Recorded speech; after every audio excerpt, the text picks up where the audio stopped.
Muri yeZimbabwe tinokuchingamidzai zvekare kune chimwe chirongwa pano paZim Facebook Secrets and Confessions. Tadzoka zvekare nemamwe messages. Regedzai tibva tapinda mumamessages edu tadzoka takakubatirai. Message yedu yekutanga yakamira sekudai so: hanzi makadi zvenyu mukoma, ndinokumbirawo kuti munge muchindiposterawo nyaya yangu makaviga chitupa changu. Akarwadziwa zvake akafungidzira kuti iye ndiye ainge ari problem murelationship, but nyaya iripo yakazokonzeresa kuti ndinge ndichimuramba apo mainge muri mugore ra2016 mushure mekunge arambana nemurume uyo ainge achigara naye, waainge akasangana naye muno mumujoni, achifungidzira kuti ainge achazova mukadzi wemurume ane mari yakawanda kwazvo.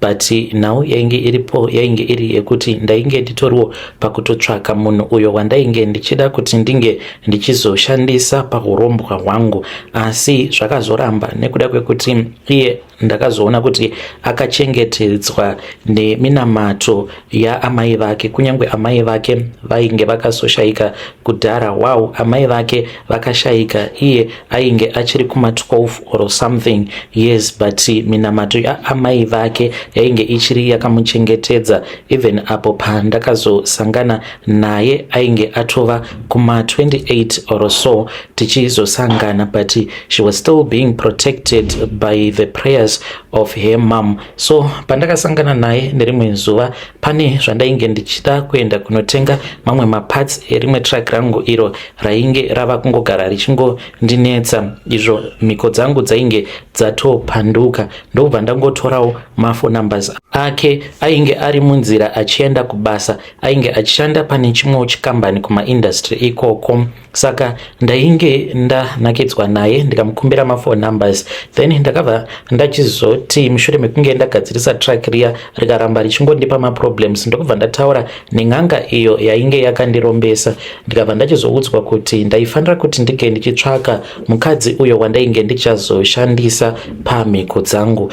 Iniwo ndainge ndisina kuziva kuti ainge akatokabira mwana wevanhu, akatopinda nemwoyo, even though ndainge ndisati ndatombomupfimba. Saka by the time pandakazomupfimba, handina kupfimba iye ega, ndikangoti vose avo vandainge ndiinavo mafoni numbers avo mufoni mangu ndainge ndakavapfimba vasikana nevamwe vakadzi vevanhu, zvekare nedzimwe shamwari dzangu dzandainge ndakadzidza nadzo dzechikadzi. Ndainge ndava kungopfimba mukadzi woga woga ndichiitira kuti uyo wandinenge ndakwanisa kuhwina ndiye wandainge ndichazoshandisa pamhiko dzangu dzeurombwa. Saka vazhinji vacho vainge vachitoda zvekutodaro, but uyu ndiye wandainge ndasarudza, ainge asarudzwa nemwoyo wangu. Takabva tachizotanga kufambidzana, then ndokubva achizoramba. Murume wake akandiudza kuti ainge aine munhu wake waainge achidanana naye, but sezvo ainge asina kubvisirwa mari, akangoti ndichangomusiya because ndatova nenguva ndichingomuudza kuti ko wadi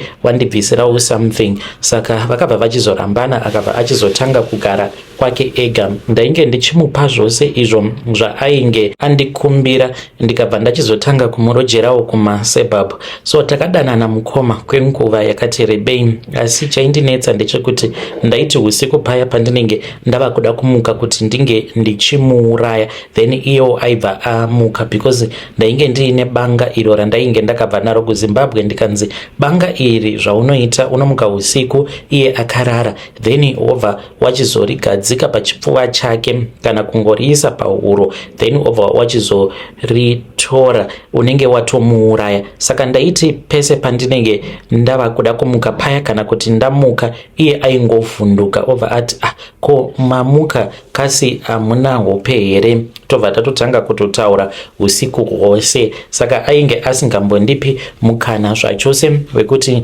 ndinge ndichikwanisa kumuuraya. Saka ndakabva ndachizodzokera kun'anga iyo yakandirombesa, ndikabva ndati sekuru, I have tried, but munhu uyu no matter how hard I have tried, but zviri kuramba, handichaziviwo kuti ndozvifambisa sei. Saka ivo vakabva vachizoti ndainge ndichifanira kuti ndinge ndichimuramba mukoma, even though ndainge ndichiziva kuti iye ainge achazounza maproblems muupenyu hwangu. Ndakatomboramba ndichidanana naye, nditori neumwe driver uyo akatoita accident pakafa vanhu vakati wandei kuZimbabwe uko, nekuda kwekuti ndainge ndichingoramba ndichidanana naye mukadzi iyeye. Pandakaona kuti ainge ava kutondikanganisirawo business rangu, ndo pandakabva ndachizomuramba.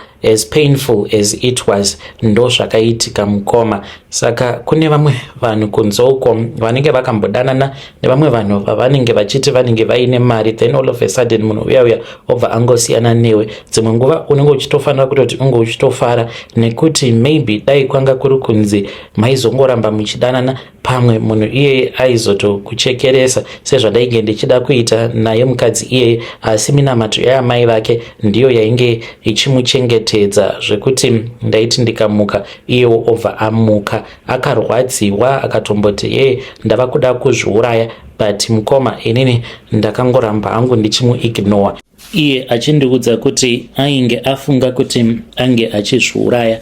Mukoma, ndainge ndava neumwe musikana wandainge ndichidanana naye, naiyewo ainge achibva kuZimbabwe. Saka chakaitika kuti ndinge ndichizotanga kudanana nemusikana uyu, iye ainge achishanda musaluni, aita zvekuisa manails nekuinstalla mawig. Ndine imwe shamwari yangu uyo akandiinvita kumba kwake, ndakati ndaenda kuya. That was when akabva achizondiudza kuti kwainge kuine umwe munhu uyo ainge achazouya kuzoinstalla maimfana vake wig. So later on, apo pandainge ndava kuda kubuda, ndo pavakabva vachizondikumbira kuti ndinge ndichimbomira zvishoma kuzonosvika apedza kuinstalla amaimfana vake wig, kuitira kuti ndinge ndichizobuda naye ka1, because vainge vasingadi kumuitira bolt. Ndakazobvapo pamba pe-best friend yangu, it was somewhere kuma past 10 p.m. kuma to 11 ndokubva tachizobvapo ipapo. Ndakabva ndachizoenda naye ku location kwa ainge achigara. So tiri munzira, that was when pandakabva ndachizomupfimba. Iye ndakatoona kuti ainge atogara atonakirwa neBM iyo yandainge ndichifamba nayo mazuva acho iwawo, haana kana kumboramba. Mukoma, she invited me into her room, tikabva tarara tose. Akatoti ainge azvibatira mbinga yake, pasina kana mazuva mwana wevanhu ainge ava kuita kupenga nelove yandainge ndava kumupa. Soon after that was when paakazondiudza kuti ainge ava kurwara asingachanzwi zvakanaka. So then that was when apo pandakabva ndachizodzokera kuZimbabwe. Ndakadzokera kuZimbabwe ndikabva ndachizonopiwa umwe mushonga uyo wandakazodzoka nawo. I then invited her to my place mazuva ainge ava kuita sekunge ainge ava kunzwa senani. Saka mushonga uyu takati takarara pambedha, iwo wainge uri pasi pemattress. Saka mushonga uyu mukoma wakaenda ukabva wanopinda munyama yake. Mushonga uyu iwo wainge uchimusveta ropa kuzonosvika achizonofa. Ndo zvakaitika. Saka sometimes kune vamwe vanhukadzi kunze uko, you need to be happy kana kuri kunzi ukangokaruka warambwa neumwe murume uyo waunenge wakatotemba naye, hauzivi kuti chaanenge ambokurambira chinenge chiri chii. Zvimwe kuda anenge aine zvaanenge aona pauri, kana kuti anenge achitoedza kuda kutokuprotecta, achitya kuti maybe anokwanisa kuzokuchekeresa kana kutotadza kutokuchekeresa kwacho. Ndo zvakaitika between me and that lady, and I know kuti kwaari ikoko iye anotofungidzira kuti zvimwe kuda ndakangomuramba nekuda kwekuti ndainge ndava kudanana neumwe womusikana uyo anoshanda musaluni. But no, that is not the case. Mufunge zvenyu mukoma, ndakamuramba nekuda kwekuti ndakamutadza. Vedare ndo message iyo yandakatumidzirwa ichibva kuna mukoma vedu avo. Zvakangooma hazvo vedu we. Hanzi dzimwe nguva unofanira kutoti unge uchitofara nekutoti munhu uyo anenge akuramba maybe pane zvaanenge aona pauri, kana kuti anenge atokutadza kuti ange achikushandisa pamhiko dzake. Regedzai tibva taenda panyedu inotevera. Nyedu inotevera yakamira sekudai: hanzi makadi zvenyu mukoma, ndinokumbirawo kuti muge muchindiposterawo nyaya yanguwo makaviga chitupa changu. Ndauyawo pano ndiine confession yangu iyo yandiinayo. Zita rangu muchanditi Paida Moyo, uye zvekare ndine makore 33 years ekuberekwa. Ndainge ndichimboshanda pane imwe restaurant kunonzi kuSea Point kuCape Town.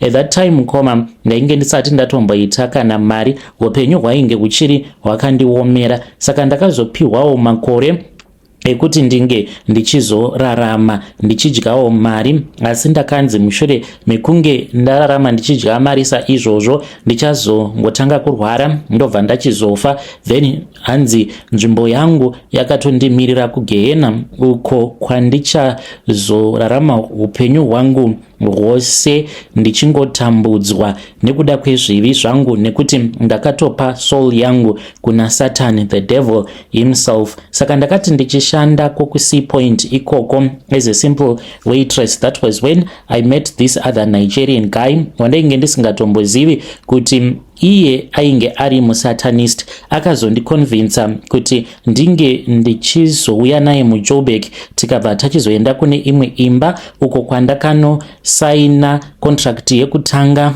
pandainge ndava kuda kutengesa chibereko changu, but contract yacho yenumber 2 ndipo apo pandakabva ndachizoisainirako kuCape Town zuva ravakazotora chibereko changu. Ndakauyawo muno muSouth Africa. Pandakauya muSouth Africa mainge muri mugore ra2018. Saka ndakauya ndikatanga kugara nemurume wangu. Murume wangu iye ainge asingadi kuti ndinge ndichuya kunoku kuJoni nekuda kwekuti ainge aine umwe mukadzi uyo waainge achigara naye. So when I came here, he became so abusive mukoma. From marriage to situationship, it was a toxic relationship yainge yavapo pakati pangu nemurume wangu. Dzimwe nguva aikwanisa kudzoka kumba, dzimwe nguva ainge asingadzoki. Aiti musi uyo waanenge asina mari, anenge aripo pamba, asi anenge achingokuitira mamutu. Kana ukada kumubvunza kuti uri bow here, iye aibva atanga kukurova nekuda kwekuti anenge aine stress.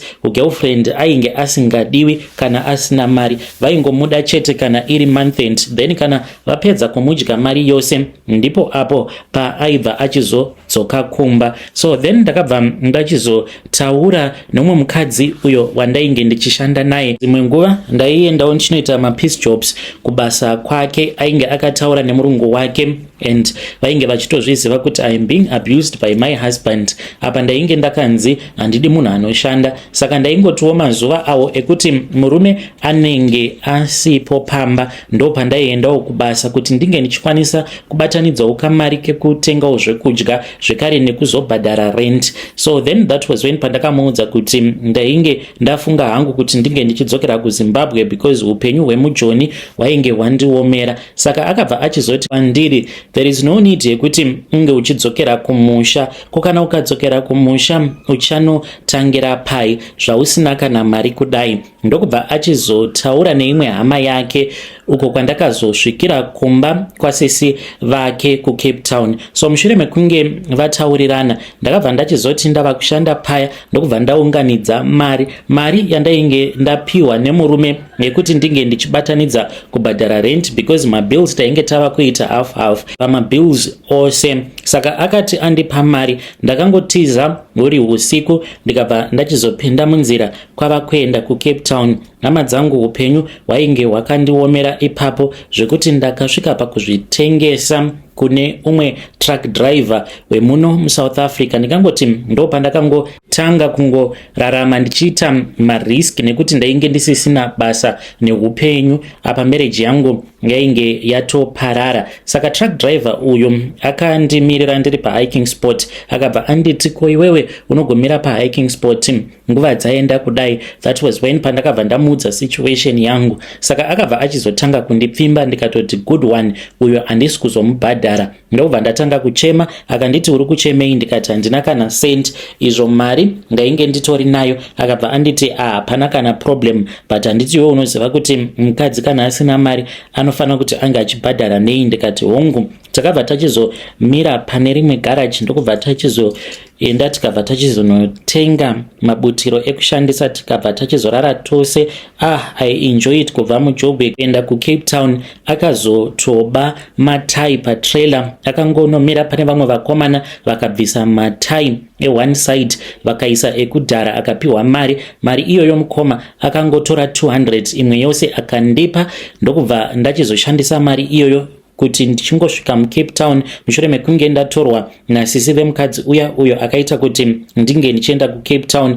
Vakabva vanditsvakira imba, ndikatotanga kutogara kwangu ndega, ndava kutotanga kutoenda kubasa. Saka pandakatanga kushanda ndikangoti upenyu hwainge huchiita senani, but nekufamba kwenguva ndakaona kuti ainge ari ma1. Taishandira umwe murungu iyeye ainge aine hutsotsi, aingoti kana ukangoita mistake pabasa aikubatira imwe mari yakawanda zvekuti at the end of the month waisara usisina kana mari. Mukoma ipapo parestaurant tairarama nekutodya leftovers, zvinhu zvakaoma. Then there was this other day apo pakauya umwe Nigerian uyu akauya nemafriends ake mukoma, ndokubva achizondipa tip. Akanditi yainge iri tip yemawaiters ose awo ainge ari on duty on that day. Mukoma ndakarwadziwa ndikati saka Mwari ndo upenyu hwacho hwatinorarama hwekuti umwe munhu anokwanisa kuburitsa tip, because tip iyoyo yaakabhadhara on top of the meal that they had ordered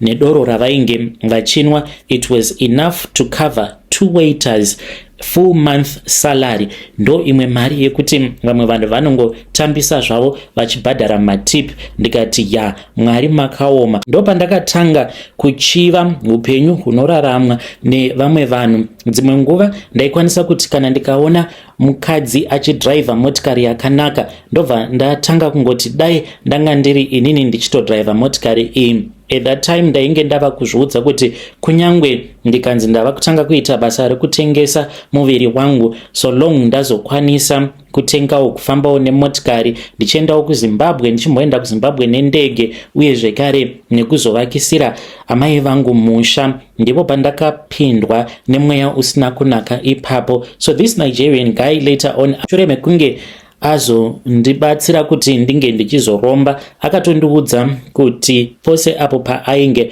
ava kuuya nemafriends ake vainge vachida kungomeka sure kuti am I under the total possession of the demon of greed, but ainge achitozviona kuti ndainge ndatova that spirit that was following me in my life. Apo pavakazoona kuti I was fully possessed. This was after ndava kutanga kudanana nevarume vakasiyana just for the sake of money, ndichitoziva kutoti ndinganondibhadharira rent, umwe anoita chakati, uye zvekare ndichitumanisa varume ndisisina kana basa nazvo kumasleep over ndichienda. Chandainge ndisati ndava kutanga kuita kwainge kuri kungotengesa muviri wangu. That was when apo paakabva achizondiudza kuti kana ndichida kuita mari ndainge ndichifanira kuti ndige ndichizoita girlfriend yake. So paakanditi ndinofanira kuti ndige ndichizoita girlfriend rake, handina kunzwisisa kuti we were just going to be spiritual partners, because inini naye physically hatisati takamboita intimate, but in the spirit iye anokwanisa kuti ari kwaanenge ari anokwanisa kutongouya in the spirit. Iniwo ndobva ndabuda mubody yangu, tobva tasangana mumweya, tobva tatanga kurara tose tirimo mumweya kudaro. So we then started dating, ndikabva ndatanga kuita masexual dreams ndichimuona achiuya kuzorara neni. Then that was when I asked him, akabva achizondiudza kuti he was part of a cult iri muno muSouth Africa, and the cult iyoyo iye anoti yakatangira kuNigeria. Saka akanditi kana uchida you can become part of this cult. Akabva achizotanga kuenda neni kune imwe church yemaNigerian iriko kuCape Town ikoko. That was when apo pandakabva ndachizoudzwa kuti marituals mamwe acho ainge achifanira kuti ange achizoitwa kumba kwaamai mufundisi. Then ndokubva tachizoenda kumba kwaamai mufundisi vacho, but she's a Nigerian pastor. When we got there, that was when pandakabva ndachizonzi ndinge ndichipfugama ndiri pakati peroom.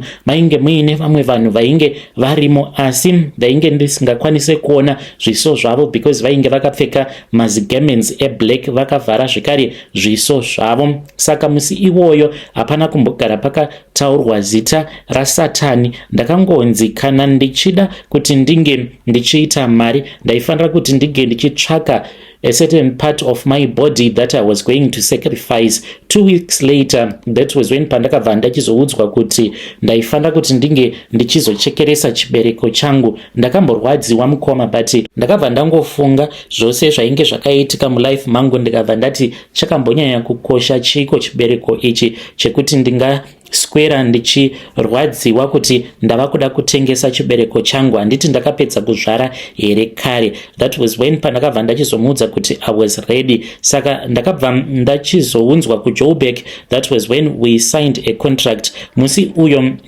ndakasainiswa contract ndakaendeswa kune imwe imba, but imba iyoyo it is a mansion kuma estate ndinoseka zvangu vanhu avo vanonzwa moyo nevanhu vanogara muma estate. Vanhu vazhinji varimo kani vakabata mishonga, urombwa hwega musachiva zvinhu zvamusingazivi kuti upfumi hwakabva nepi. Tasvika paya pane imwe imba iri muestate. It was a big mansion. Ndokubva ndapinzwamo muimba imomo, asi ndakati ndapindamo mumba imomo ndakashamisika because tainge tava musango, wainge huri usiku. Ndakabva ndachizoona kuti painge paine vanhu vainge vakati one day 20 or so. Ndokubva ndachizonzi ndinge ndichinyora zita rangu mune rimwe book. Mushure mekunge ndanyora zita rangu ndakamuona Satani, but pandakamuona handina kuona chiso chake, ndakangoona kubva kumakumbo kunosvika pachipfuva apa.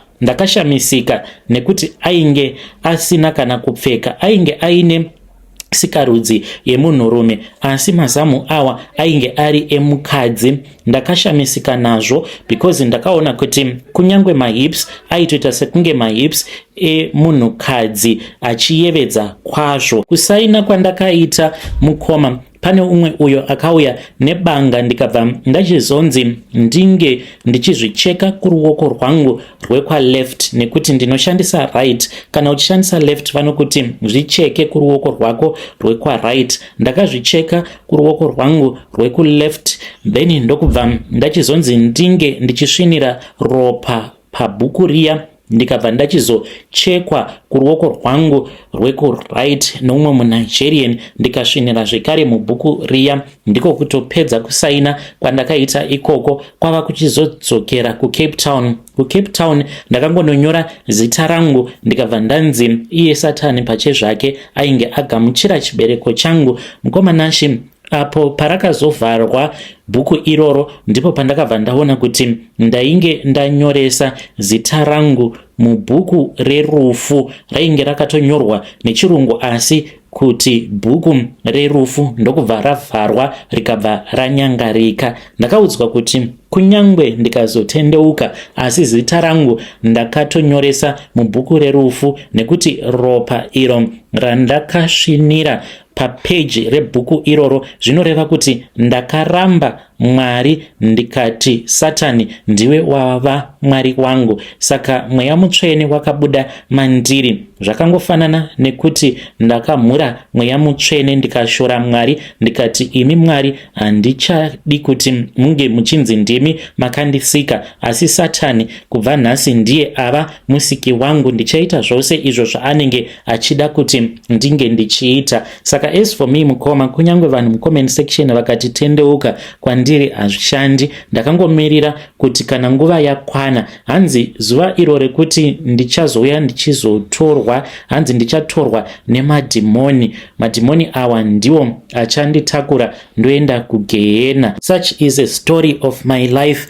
Hanzi avo vanoita zvakaipa vanozviitira murima ende havadi kubuda pachena. Handiti dai kwanga kuri kunzi zvinhu zvandinoita zvinhu zvakanaka. Mukoma, kana voice note ndaikuudzai kuti munge muchingorisa rakadaro risina kuchinjwa, kana kuti ndaingozvitora video ndichirondedzera nyaya yangu mungoposta. Zvino zvose zvandakaita izvi ndakazviitira murima ende zvinofanira kungoramba zvirimo murima kuzosvika zuva rekuguma kwenyika. Vedare ndo message iyo yandakatumidzirwa ichibva kuna vanzvadzi vedu. Zvakangoma hazvo vedu we. Ngatizamei kuti tinge tichitaura navo vanzvadzi vedu ava mucomment section. Strange things indeed they do happen in this world.